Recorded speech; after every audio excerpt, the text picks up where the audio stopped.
Hey y'all, welcome back. I'm so glad to see y'all.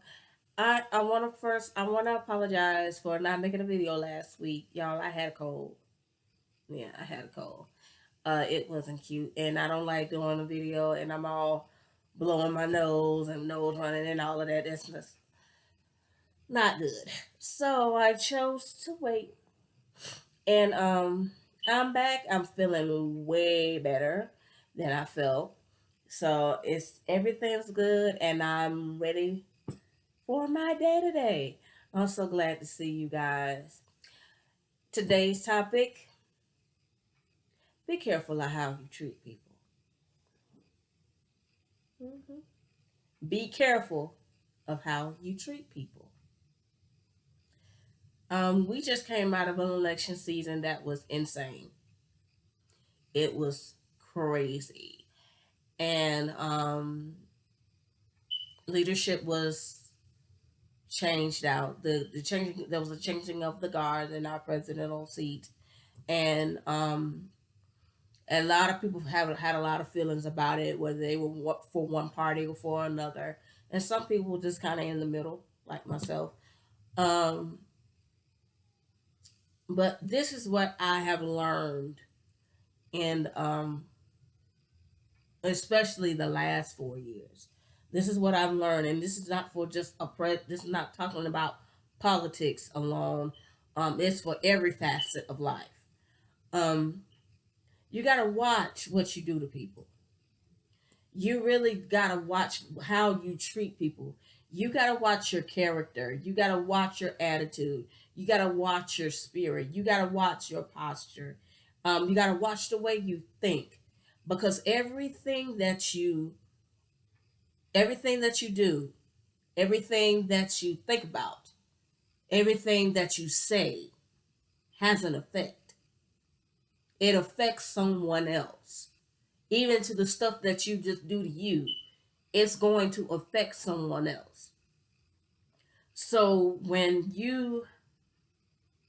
are making decisions, when you are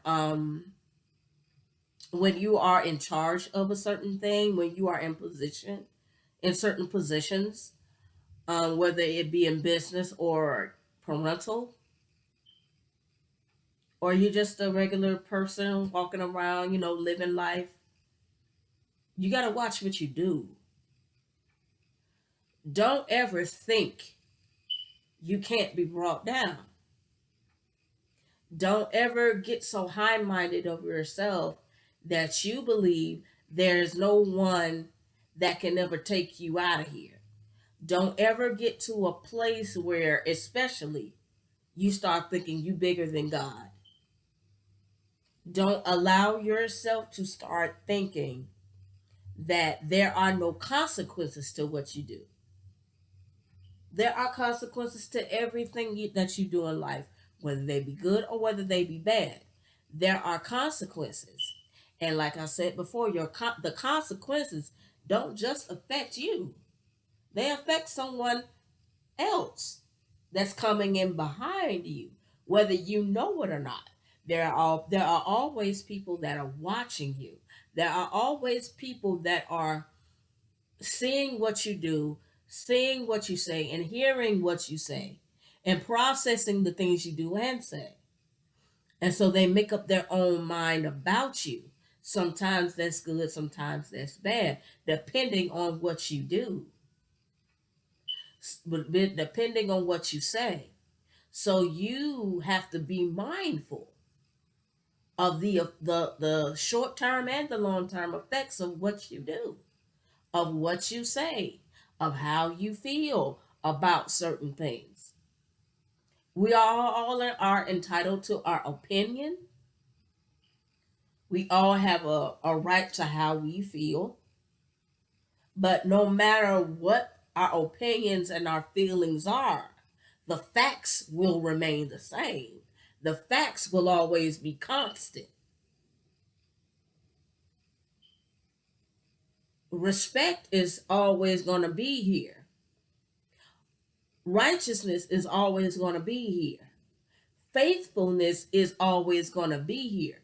It's always those three things alone are always going to be a constant because someone is going to live out all three things, and we can't change that.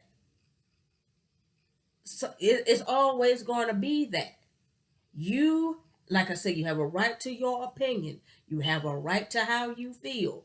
But when you try to start making your opinion and your feelings fact, that's where you get error. You fall into error.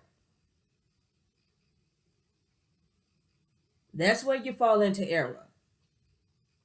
There, people around the world, I don't care what country you live in, are dealing with the fallout of someone else's wrongdoing. People around the world are dealing with the negative impact of something somebody else did. Understand that. They still dealing with it right now.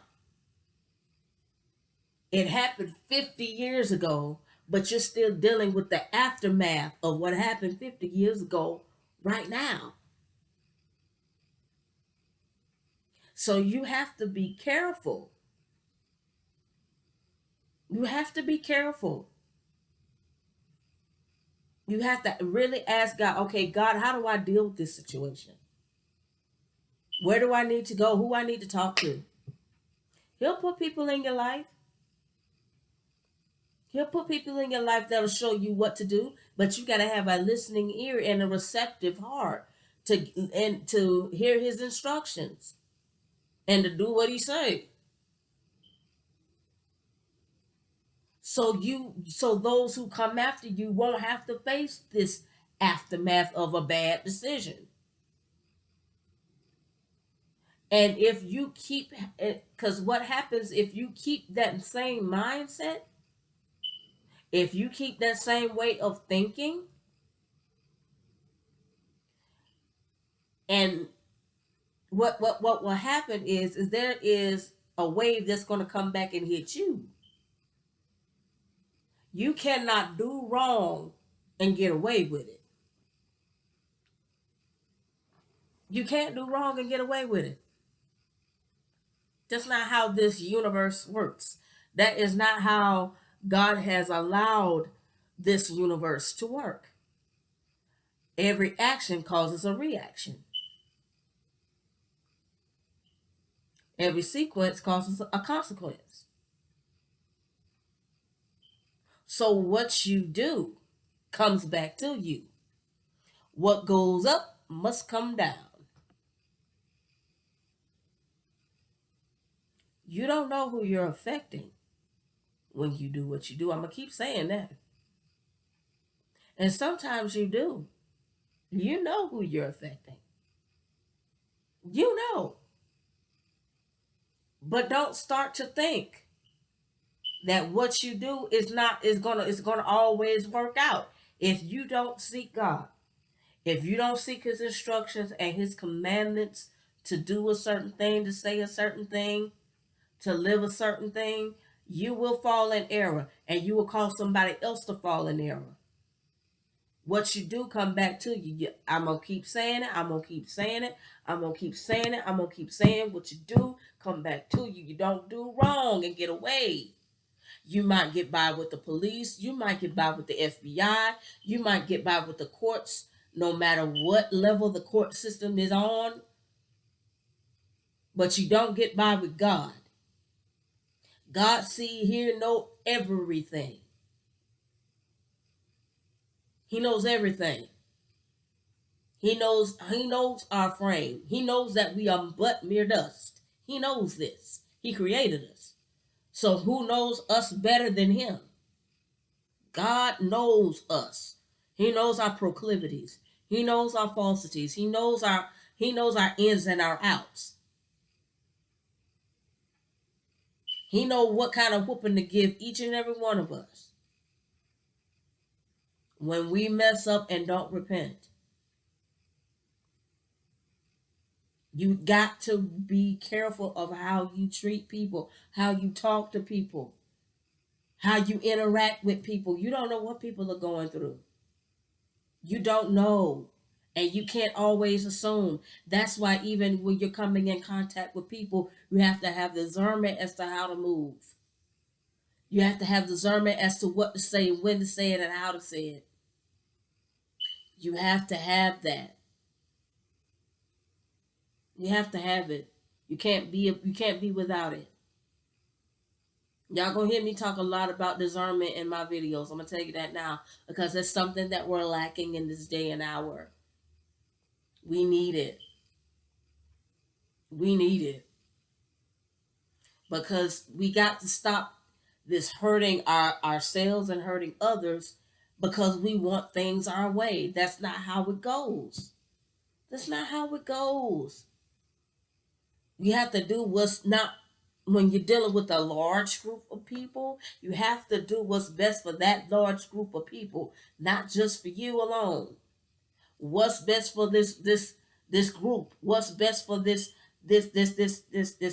crowd of people? What's best for them? And it's got to be the right thing. It's got to be the right thing. It can't be something that is always going to be comfortable. It can't be something that's always going to be convenient, but it has to be something that's going to protect them and help them and bless them, not hurt and harm them.